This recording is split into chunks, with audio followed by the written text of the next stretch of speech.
time is 12 o'clock. Here is the midday news. First, the top stories.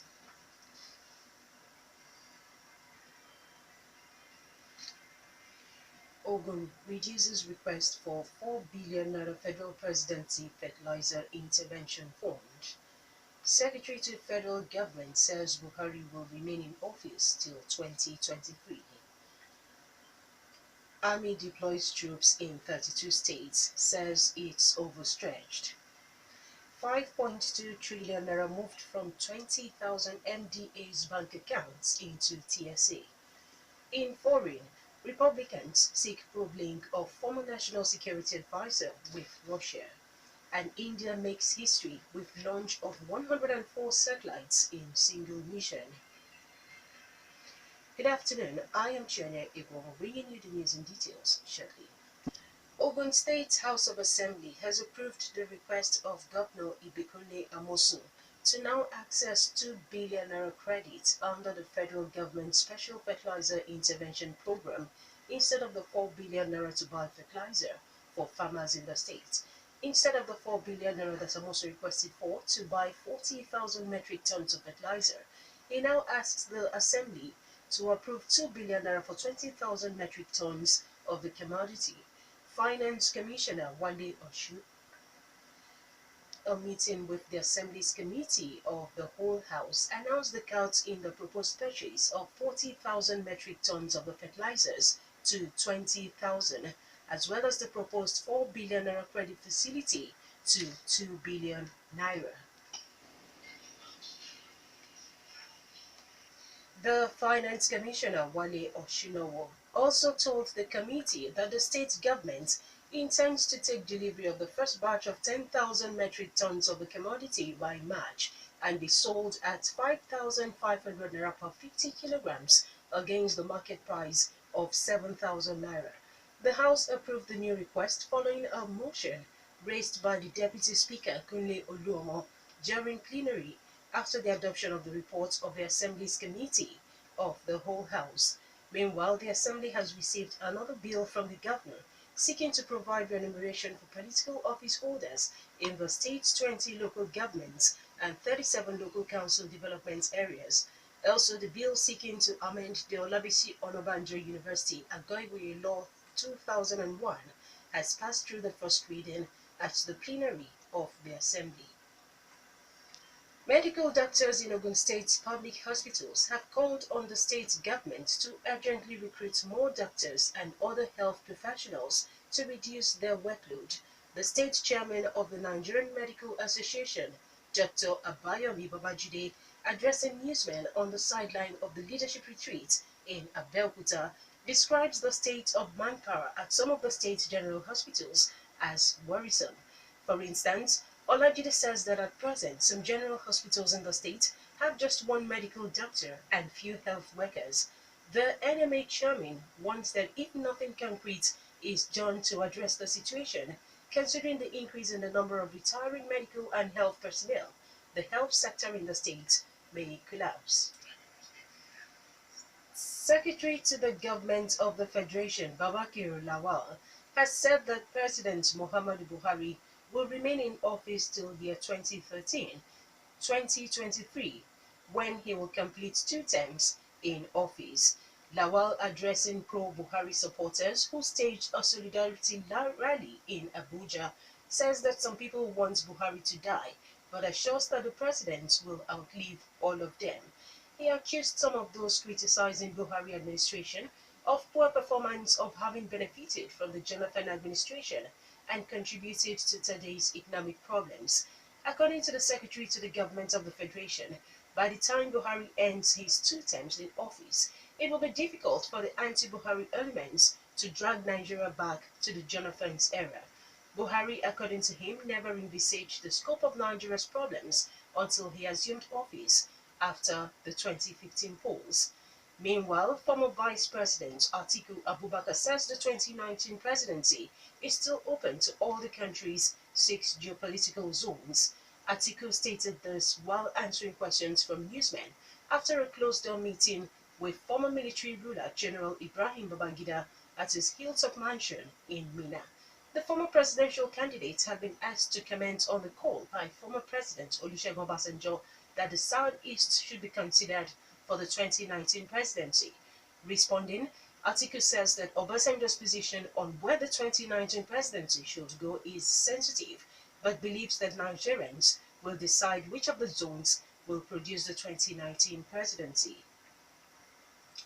Army says its troops are now deployed in 32 states, battling terrorists, bandits, cattle rustlers, kidnappers, and pipeline vandals.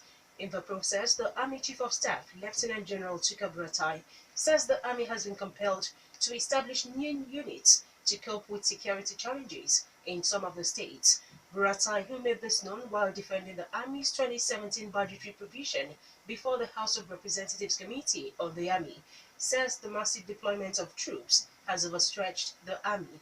He told the committee that is why the Army proposes the recruitment of more 12,000 personnel into the proposed 2017 budget, while complaining over the delay in releasing approved fund in the budget. Buratai says the troops are now living in subhuman conditions because of the shortage of funds to cope with operations.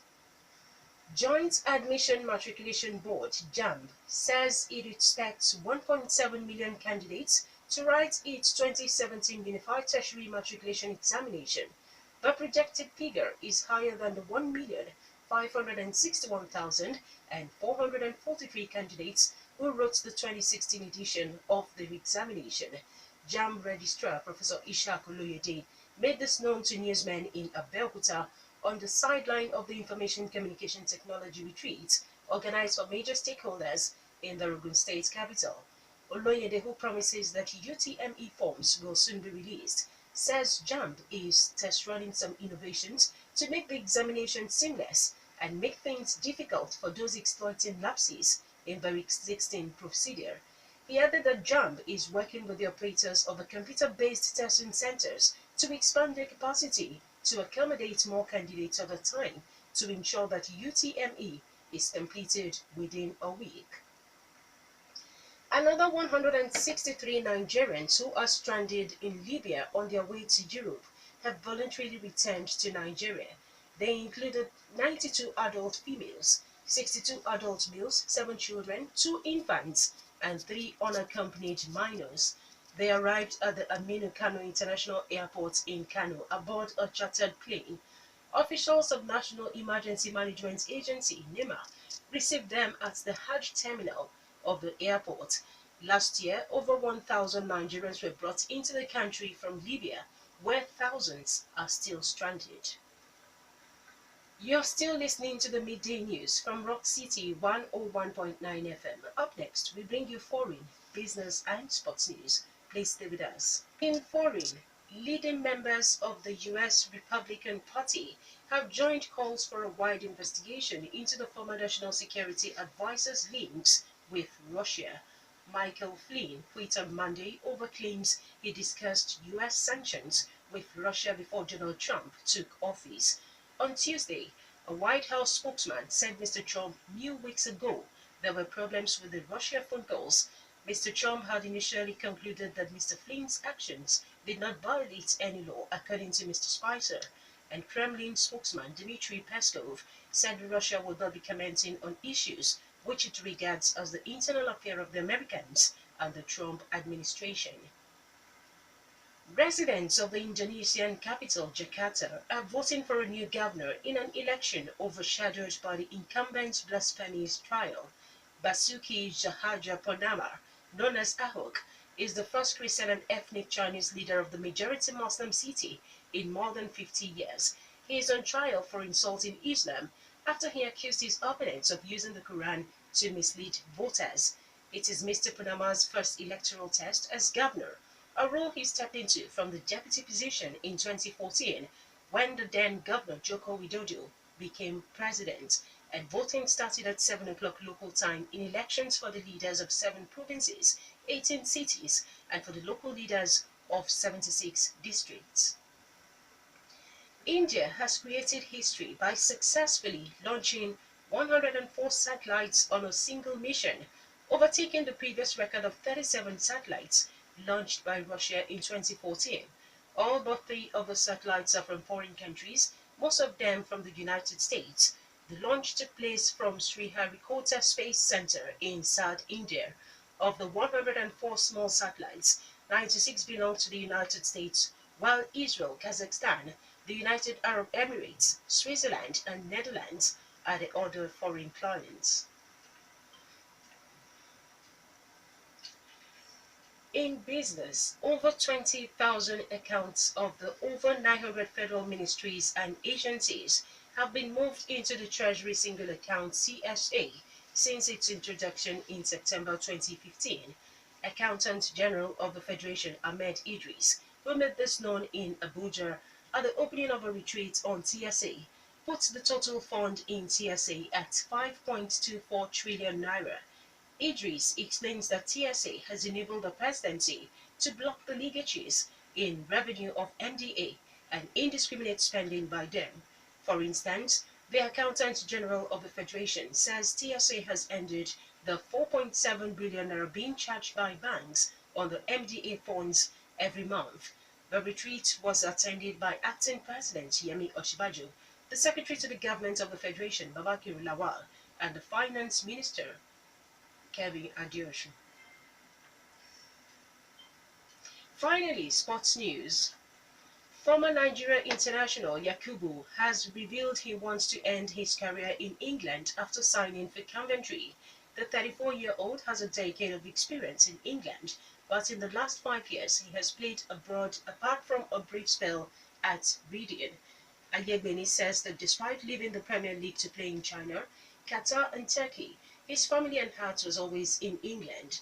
Yakubu has scored 96 Premier League goals, more than any other Nigerian, and just 5 less than the top-ranked African scorer, Didier Drogba. He has now dropped down to League One, where Coventry are rooted to the foot of the table, but is determined to show he can still make an impact. That was the midday news, and just before we go, the major stories once again. To request for 4 billion naira federal presidency fertilizer intervention fund. Secretary to Federal Government said Buhari will remain in office till 2023. Army deployed troops in 32 states and said it's overstretched. 5.2 trillion naira moved from 20,000 MDA's bank accounts into TSA. In foreign, Republicans sought probe link of former National Security Advisor with Russia. And India made history with launch of 104 satellites in single mission. For more stories and to listen to us live, please log on to our website www.rockcityfmradio.com/live. Thank you for listening. I am Chienye Egwuonwu. Good afternoon.